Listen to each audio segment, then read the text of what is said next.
گزرنا سے پہلے ایک بات کہوں کہ اسلم بھائی نے جو نعت پڑھی وہ نعت رسول تو تھی ضرور، لیکن قرآن کی 3 صورتوں کے مضمون کی ترجمانی کر رہی تھی، سورۃ الفرقان، سورۃ القصص اور ایک سورت ہے، 3 صورتوں کی ترجمانی تھی۔ ہم سے کہا جاتا ہے کہ اپنی شان مٹا دو۔ ماشاءاللہ بالکل مجھے 3 صورتوں کی تفسیر ایسا لگ رہا تھا کہ مزید اشعار میں وہ حضرت پیش کر رہے ہیں۔ اللہ مرتے دم تک ہمیں ایسی کی مجلسوں کے لیے قبول فرمائے۔ الحمدللہ نحمده ونستعینه ونستغفره ونؤمن به ونتوکل علیہ ونعوذ باللہ من شرور انفسنا ومن سیئات اعمالنا من يهده الله فلا مضل له ومن يضلله فلا هادي له ونشهد أن لا إله إلا الله وحده لا شريك له ونشهد أن سيدنا مولانا محمدا عبده ورسوله صلى الله تعالى عليه وعلى آله وصحبه أجمعين، أما بعد فأعوذ بالله من الشيطان الرجيم، بسم الله الرحمن الرحيم، قل بفضل الله وبرحمته فبذلك فليفرحوا هو خير مما يجمعون، وقال الله تبارك وتعالى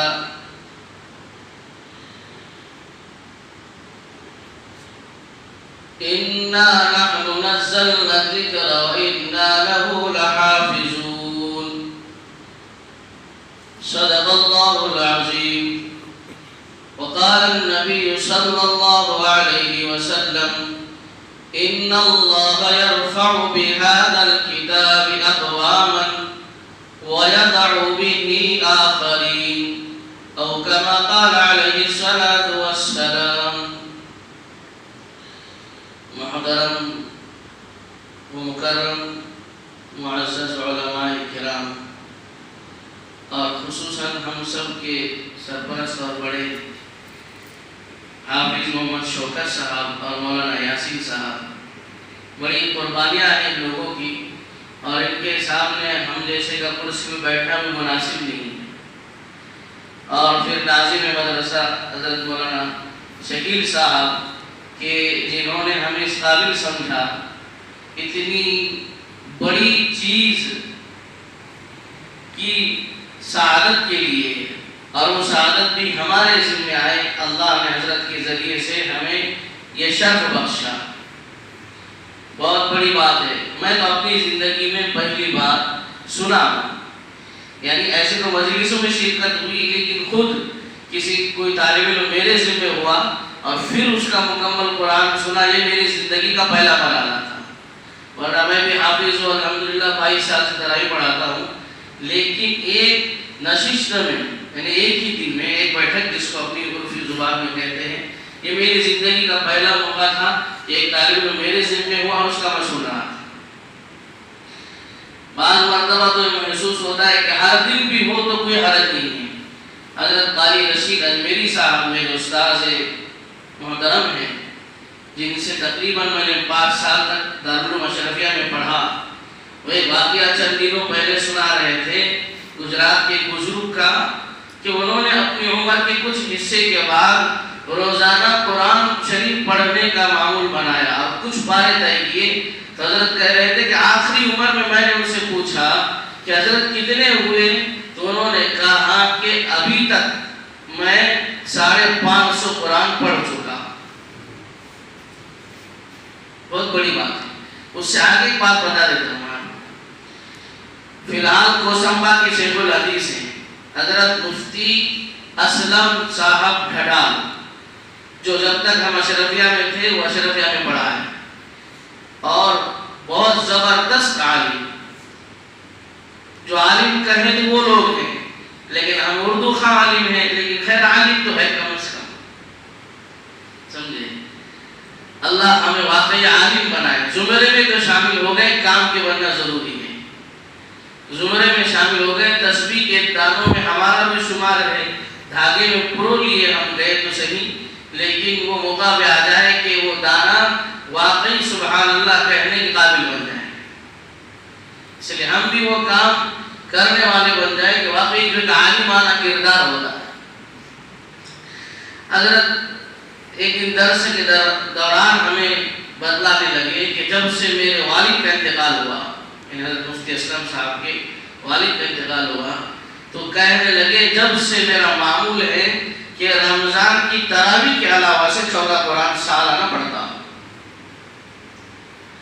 حالانکہ پوری دن کی مصروفیات اور جو بڑے کلاس پڑھانے والے اساتذہ ہوتے ہیں ان کی مصروفیت بہت زیادہ ہوتی ہے. مثلا کوئی بخاری پڑھا رہا ہے, مسلم اور دیگر کتابیں پڑھا رہا ہے, تو جتنا پڑھانا ہے اتنا مطالعے میں وقت دینا ہے. 1 گھنٹہ اگر پڑھانا ہے تو 1 گھنٹہ 1.5 گھنٹے سے زائد مطالعہ کرنا ہے. جب جا کے اور بغیر مطالعے کے ہمارے بڑے لوگ پڑھاتے نہیں, ہم جیسے لوگ بٹھاؤ شروع مطالعہ نہ کچھ نہ کیا.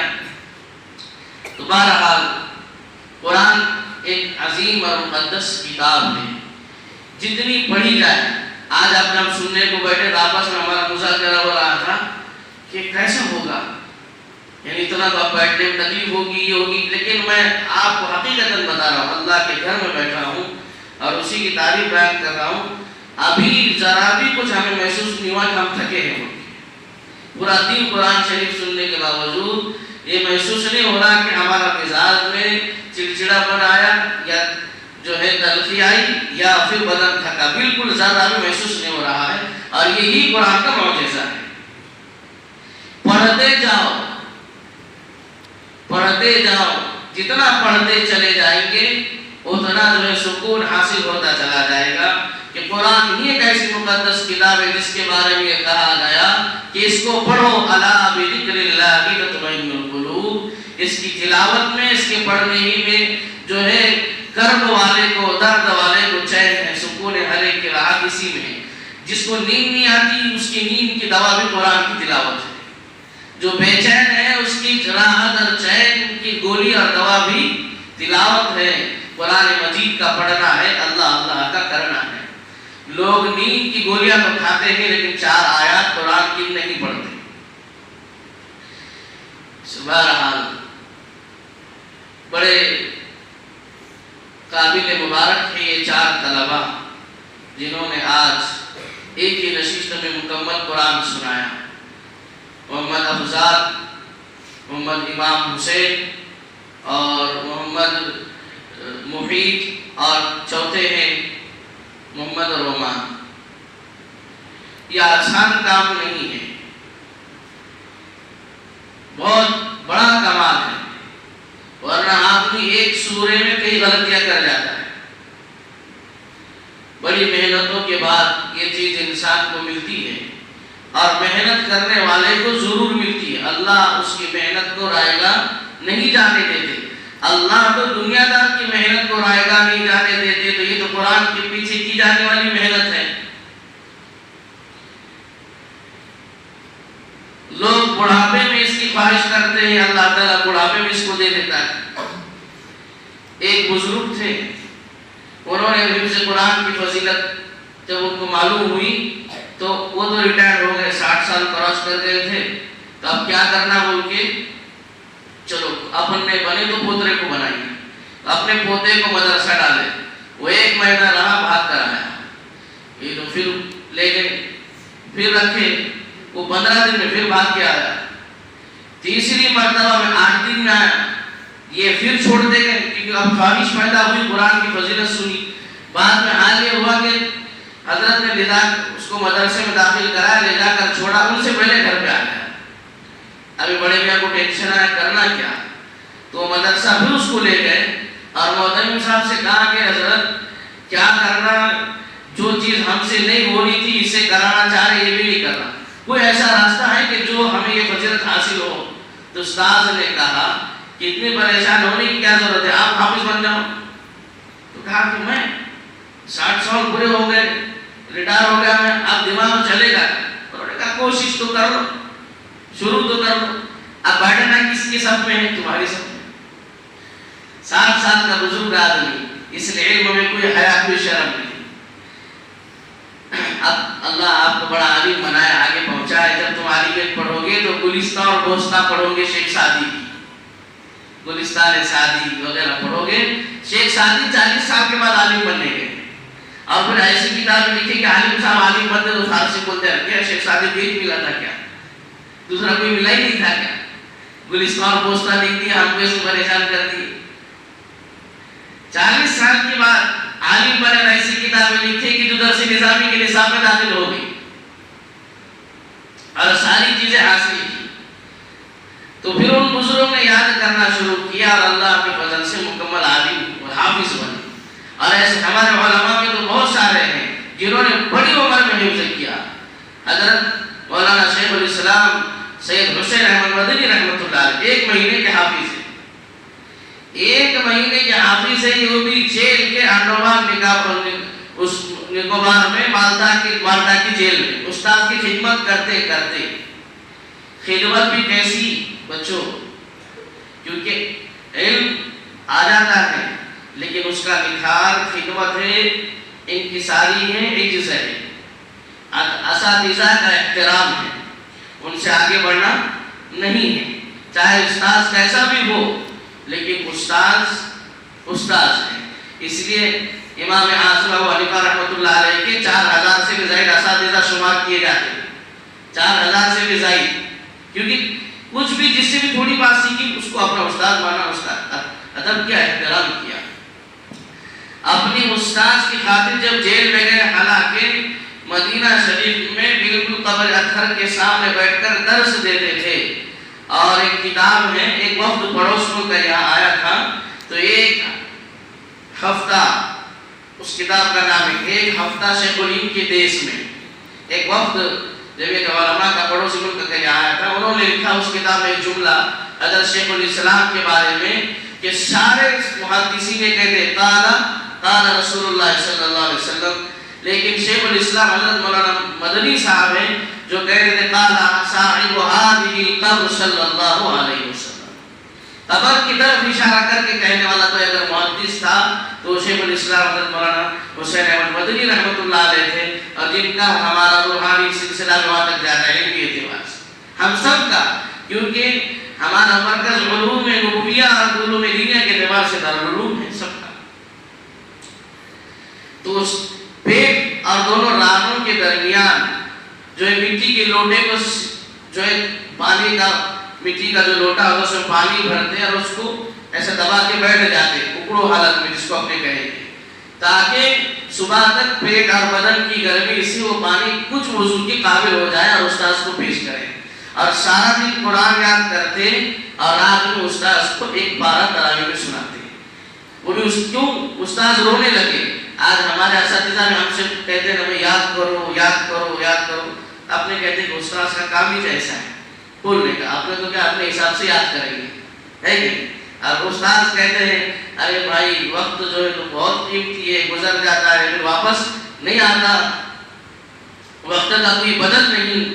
لیکن ہم لوگ اس کو مذاق میں یا ایسے ہی ہلکے سے لے کے اس کو ضائع کر دیتے ہیں. استاد رونے لگے تو انہوں نے پوچھا رونے کی کیا بات ہے؟ تو حضرت شیخ الہند مولانا محمود الحسن دیوبندی نے کہا کہ اتنا زمانہ گزر گیا، پوری زندگی قرآن سے تراویح پڑھی، لیکن آج افسوس ہو رہا کہ نہ تم حافظ ہو نہ میں حافظ ہوں. اب جو ہے تو کچھ سورے تراویح میں پڑھنے پڑیں گے. بس استاد نے حکم نہیں دیا کہ تم حافظ بنو، لیکن کہا کہ استاد کی خواہش پوری کرنی ہے. اس بات کو تم سمجھو کیونکہ تمہارے لیے بہت زیادہ کام کی، ہمارے لیے کام کی ہے. ہم بھی کوئی سمجھو یہ نہیں مرتے دم تک طالب علم رہنا ہی پسند کرنا چاہیے انسان نے. ہمارے بھی کام کی ہے لیکن آپ کے بھی کام کی ہے. تو استاد نے صرف یہ بات کہی تو اس بات کو پورا کرنے کے لیے استاد نے نہیں کہا کہ حافظ بنو، بلکہ قرآن کے دن پر یاد کرتے رات میں تراویح میں سناتے. تو آپ لوگوں نے بھی بڑی فضیلت حاصل کی. اس لیے میں نے جو آیت پڑھی اس میں اللہ تعالیٰ نے یہی کہا کہ قل بفضل اللہ وبرحمتہ فبذلک فلیفرحوا. یہ خوشی کا موقع ہے اور اس کو بیان کرنا چاہیے. لوگ کن کن چیزوں میں خوشیاں مناتے ہیں؟ سب سے بڑی اگر چیز ہے خوشی منانے کی تو جس کو اللہ کی کتاب مل گئی اور اس نے اس کو اپنے سینے محفوظ کر لیا، اس سے بڑی کیا خوشی ہو سکتی ہے؟ اب دیکھو نہ کوئی کسی کو جانتا ہے، اگر آپ ابھی بچے حافظ ہو گئے، کسی کا رشتہ ناتا کس سے ہے کیا ہے پتا نہیں، لیکن وہ معزز ہو گئے. کوئی کچھ نہیں تھا، ایک بچہ ہوتا ہے اس کی کوئی جان پہچان نہیں ہوتی، کچھ نہیں، لیکن اچھا قرآن پڑھتا ہے، بہترین تلاوت کرتا ہے، تو کروڑوں پتی ہونے دو، کسی کے پاس اتنی جائیداد ہونے دو کہ وہ شمار نہیں کر سکتا، لیکن اس کو اس حافظ قرآن کو حافظ صاحب کہنا پڑے گا، اس کا ادب احترام کرنا پڑے گا. صرف کیوں؟ ان اللہ یرفع بہذا الکتاب اقواما، کہ اللہ تعالیٰ نے اس کتاب یعنی کلام مجید کے ذریعے سے، اس لیے آج جتنی بھی آوازیں ہوتی ہیں اس کو ختم کرو، اتنی آیات نکال دو، یہ تو قرآن مجید کے حق ہونے کا اور لفظ بلفظ حرف بحرف صحیح ہونے کی دلیل ہے کہ اول سے یہ آواز چلی آتی ہے کہ ہمیں یہ نہیں چاہیے، ہمیں یہ نہیں چاہیے، اپنے منشے کا قرآن چاہیے. یہ تو اول روز سے ہے. کفار مکہ، مشرکین مکہ، یہود و نصارہ سب یہ کام کرتے رہے کہ یہ ہمارا نہیں، یہ اپنے منصوبے کا نہیں، یہ اپنے خیال کا نہیں، اس کو ختم کرو، اس کو ختم کرو، اس کو نکالو. لیکن اللہ نے، اللہ کے رسول صلی اللہ علیہ وسلم سے فرمایا کہ آپ کو ان کی طرف توجہ کرنے کی ضرورت نہیں ہے، جو آپ کو پہنچایا جا رہا ہے آپ اس کو آگے پہنچاتے رہو. اس لیے اللہ کا کلام یہ جو کاغذات ہے باقی رہنے کے لیے ان کا محتاج بھی نہیں ہے. اللہ تعالیٰ نے قرآن کے باقی رکھنے کا انتظام جو یہ کیا ہے اس امت کے تم جیسے چھوٹے چھوٹے نونہالوں سے اور چھوٹے چھوٹے بچوں سے کیا ہے. یہ قرآن سینہ بسینہ چلتا رہے گا. کاغذات جلا تو کتنے جلا سکتے ہو، لیکن ان سینوں سے جو ہے قرآن کو کیسے مٹا سکو گے؟ جو بعض بات ایسے ہوتے کہ نیند میں پارا پارا پڑھ لیتے ہیں، نیند میں پارا پارا پڑھ لیتے ہیں. جامعہ میں جس وقت ہم پڑھتے تھے تو 3:30 بجے اٹھایا جاتا تھا اور مولانا حسین صاحب اٹھاتے تھے. وہ زمانے میں بچے قرآن کے پیچھے کرتے تھے، پھر اللہ ویسا نوازتا بھی تھا. اس لیے جو 4 طلبہ ہیں آپ لوگوں نے یہ شرف تو حاصل کر لیا، لیکن اطمینان آپ کو نہیں لینا ہے، مطمئن نہیں ہونا ہے، رکنا نہیں ہے، بلکہ اب آپ کو وہ کام کرنا ہے کہ اس کے اندر آپ نکھار کیسے لا سکتے ہیں، آپ پڑھنے میں کس طرح سدھار کر سکتے ہیں، ایک ایک آیت ایک ایک لفظ کی ادائیگی میں آپ کو سدھار کی کوشش کرنا ہے. اور جس طرح آپ اس کے الفاظ کو، اس کی صحت کو درست کریں گے، اسی طرح آپ کو اس کی طرف عملی رجحان بھی آپ کو بڑھانا ہے. قرآن صرف پڑھنے کے لیے نہیں بلکہ پڑھنے کے ساتھ عمل کے لیے ہے، ورنہ پڑھ تو اور بھی لوگ رہے ہیں، عمل کی نیت نہیں ہے تو ان کو وہ فائدہ نہیں پہنچا رہا. قرآن پڑھنے کے ساتھ عمل کرنے کی چیز ہے، اس پر عمل کرنا چاہیے. جو عمل کی نیت سے قرآن پڑھے گا وہ گمراہ نہیں ہو سکتا، اس کو سمجھنا بھی ہے اور اساتذہ کی نگرانی میں اپنی زندگی کو آگے بڑھانا. اس لیے آپ بھی، آپ کے والدین بھی ایک قابل مبارکباد ہیں کہ کل قیامت کے دن اللہ تعالیٰ انہیں وہ عزت دے گا اور وہ ایوارڈ ان کو ملے گا جو دنیا میں کبھی کسی کو ملا ہی نہیں. تاج پہنایا جائے گا. اب غریب کا بیٹا جو جھوپڑی میں ساری زندگی گزار رہا ہے، اس کا جو ہے راشن کارڈ، آدھار کارڈ بھی صحیح بیچارے کا نام کہیں لگا نہیں، لیکن میدان محشر میں اللہ اعلان کرائیں گے کہ بھائی یہ افضال اور اس کے والد کون ہے، یا آپ یہ کہاں ہے، تلاش کیا جائے گا اور ان کو بلا کر لا کر وہ اعزاز دیا جائے گا، وہ ایوارڈ دیا جائے گا اور بتایا جائے گا کہ حافظ قرآن کے والد ہیں. اور پھر کہا جائے گا جو مولانا نے آیت پڑھی کہ وَرَتِّلْ كَمَا كُنْتَ تُرَتِّلُ فِي الدُّنْيَا فَإِنَّ مَنْزِلَكَ عِنْدَ آخِرِ آیَةٍ تَقْرَؤُهَا. یا بیٹا پڑھنا شروع کرو. ایک نشست اب بھی ہے، ابھی ایک نشست باقی ہے، ایک نشست وہاں بھی ہونی ہے، لیکن انشاءاللہ تمہاری وہاں غلطی نہیں آئے گی. نہیں آئے گی. نہیں کیوں آئے گی؟ وہ اس لیے نہیں آئے گی ابھی تو آپ نے پڑھا، اب آپ اس پر عمل کریں گے، اس کو آگے پہنچائیں گے، اور بے لوث ہو کر، بے خطر ہو کر، کسی سے کوئی مفاد نہ چاہتے ہوئے، ہمارے بزرگوں کا یہ سیوا ہے اور یہی ہمیں ورثے میں ملا ہے۔ ایک واقعہ میں حضرت مولانا عبدالرشید گنگوہی کا درمیان میں آپ کو سنانا ہوں۔ مولانا عبدالرشید گنگوہی جیل میں گئے کہ انگریزوں سے لڑائی ہوئی، آزادی کا دور تھا، تو ان کی رہائی کا، ان کی گرفتاری کا وارنٹ آیا۔ حضرت حاجی امداد اللہ مہاجر مکی جو ہے تو ہجرت کر گئے، حضرت یہی رہے تو گرفتار ہو گئے، انگریز نے گرفتار کر لیا اور سخت سے سخت سزائیں دی جا رہی اور پھانسی دینا طے ہو گیا۔ اس درمیان کچھ مسلمان جیل میں تھے، حضرت نے جیل میں رہتے ہوئے، سخت سزا کاٹتے ہوئے ان کو جیل میں قرآن پڑھانا شروع کیا۔ جیل میں مولانا عبدالرشید گنگوہی جیل میں قرآن پڑھا رہے ہیں۔ اللہ کا کرنا یہ ہوا کہ 1 مہینے کے بعد پھانسی کی سزا کے بجائے رہائی کا اعلان ہو گیا۔